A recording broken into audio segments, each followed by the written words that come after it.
नमस्कार दर्शक मित्रों, हमारी चैनल पर आपका स्वागत है। कृपा करके हमारी चैनल लाइक, कमेंट एवं सब्सक्राइब करें ताकि हमारे नए अपडेट आपको मिलते रहे। कमेंट में जय श्री राम लिखना ना भूले। चलिए रामायण अयोध्याकांड में सुमंत का अयोध्या लौटना और श्रवण कुमार की कथा के बारे में आगे बात करते हैं। राम से विदा लेकर सुमंत पहुँचे। उन्होंने देखा कि पूरे अयोध्या में शोक और उदासी व्याप्त थी। उन्हें आते हुए देखकर अयोध्यावासियों ने दौड़कर रथ को चारों ओर से घेर लिया और प्रश्नों की बौछार करना आरंभ कर दिया। राम, लक्ष्मण, सीता कहाँ है? तुम उन्हें कहाँ छोड़ आए? अपने साथ वापस क्यों नहीं लाए? चाहकर भी सुमंत उन्हें धैर्य नहीं बंधा पा रहे थे। उनका कंठ अवरुद्ध हो गया था। उनके नेत्रों से अश्रुधारा प्रवाहित होने लगी। प्रयास करके स्वयं को नियंत्रित किया और लड़खड़ाती वाणी में कहा, गंगा पार के बाद वे पैदल ही आगे चले गए और उन्होंने आदेशपूर्वक रथ को लौटा दिया। सुमंत के मर्मवेधी वचन सुनकर नगरवासी बिलख-बिलख कर विलाप करने लगे।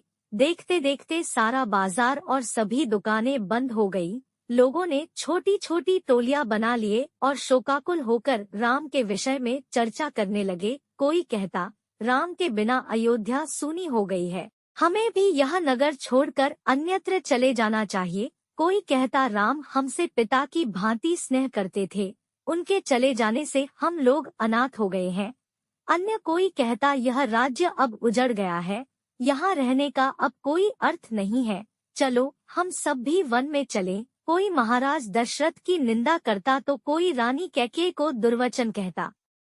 सुमंत राजप्रासाद के उस श्वेत भवन में जा पहुँचे जहाँ महाराज दशरथ पुत्र वियोग में व्याकुल अर्धमूर्छित अवस्था में पड़े अपने अंतिम श्वास से गिन रहे थे। आशा की कोई धूमिल किरण कभी कभी चमक उठती थी और उन्हें लगता था कि संभव है सुमंत अनन्य विनय करके राम को लौटा लाएं।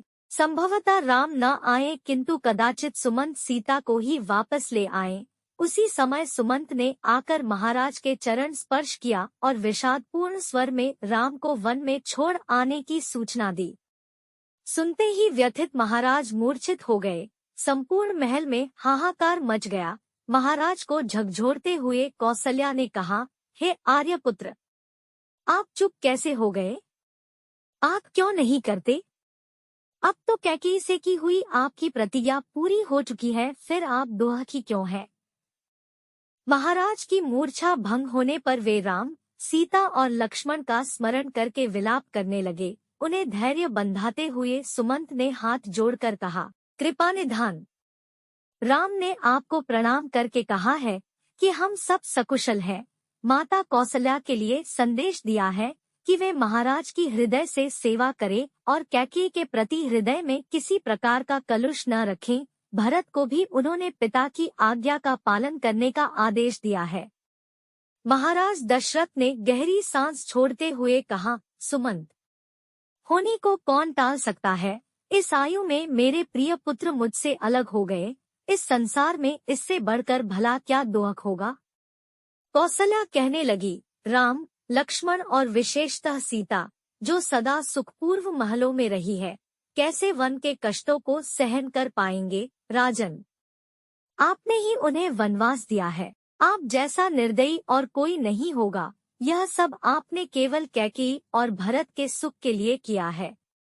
कौसल्या के इन कठोर वचनों को सुनकर महाराज का हृदय विदीर्ण हो गया। नेत्रों में अश्रु भरकर वे बोले, कौशल्य, तुम तो मुझे इस तरह मत धिक्कारो, मैं तुम्हारे हाथ जोड़ता हूँ। दशरथ के इन दीन वचनों को सुनकर कौसल्या का हृदय पानी पानी हो गया और वे रोने लगी। फिर दोनों हाथ जोड़कर वे बोली, हे आर्यपुत्र, दोहक ने मेरी बुद्ध को हर लिया था, मुझे क्षमा करे। राम को यहाँ से गए आज 5 रात्रियां व्यतीत हो चुकी है, किंतु मुझे ये 5 रात्रियां 5 वर्षों जैसी प्रतीत हुई है। इसीलिए मैं अपना विवेक खो बैठी और ऐसा अनर्गल प्रलाप करने लगी। कौसल्या के वचन सुनकर राजा दशरथ ने कहा, कौशल्य, जो कुछ भी हुआ है वह सब मेरे ही कर्मों का फल है। सुनो, मैं तुम्हें बताता हूँ।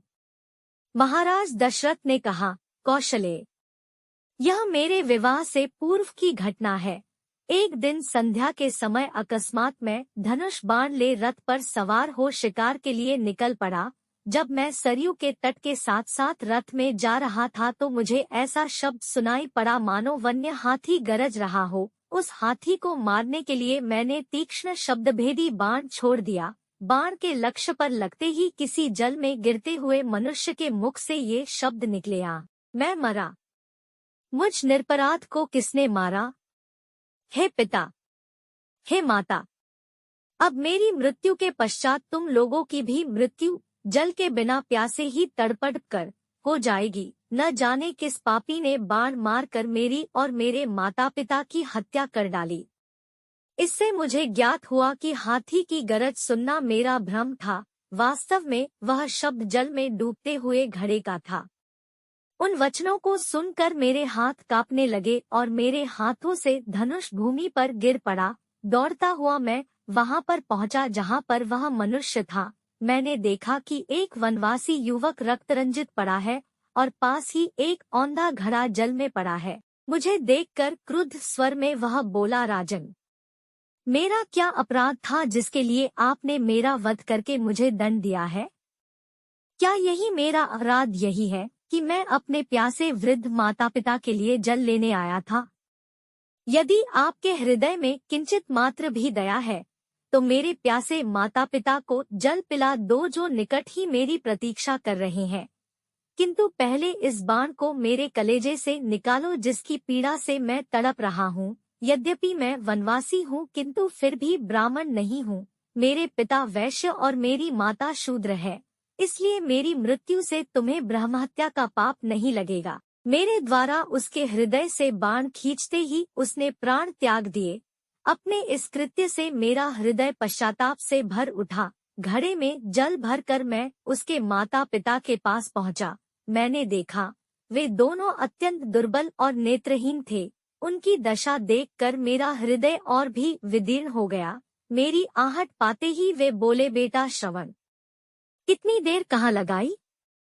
पहले अपनी माता को पानी पिला दो क्योंकि वह प्यास से अत्यंत व्याकुल हो रही है।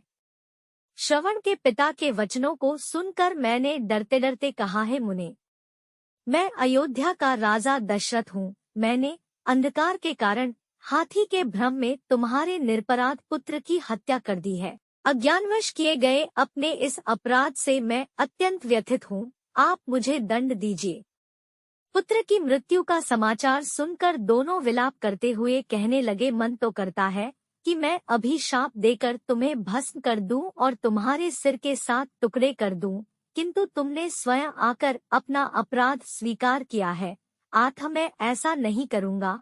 अब तुम हमें हमारे श्रवण के पास ले चलो। श्रवण के पास पहुंचने पर वे उसके मृत शरीर को हाथ से टटोलते हुए हृदयविदारक विलाप करने लगे। अपने पुत्र को उन्होंने जलांजलि दिया और उसके पश्चात वे मुझसे बोले, हे राजन, जिस प्रकार पुत्र वियोग में हमारी मृत्यु हो रही है उसी प्रकार तुम्हारी मृत्यु भी पुत्र वियोग में घोर कष्ट उठाकर होगी। शाप देने के पश्चात उन्होंने अपने पुत्र की चिता बनाई और पुत्र के साथ वे दोनों स्वयं भी चिता में बैठ जलकर भस्म हो गए।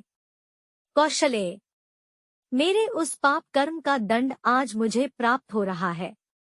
आज के लिए बस इतना ही। मेरे सारे भाई और बहनों को विनती है कि आप हमारे रामायण के अगले वीडियो भी देखें। कमेंट में जय श्री राम लिखना ना भूले।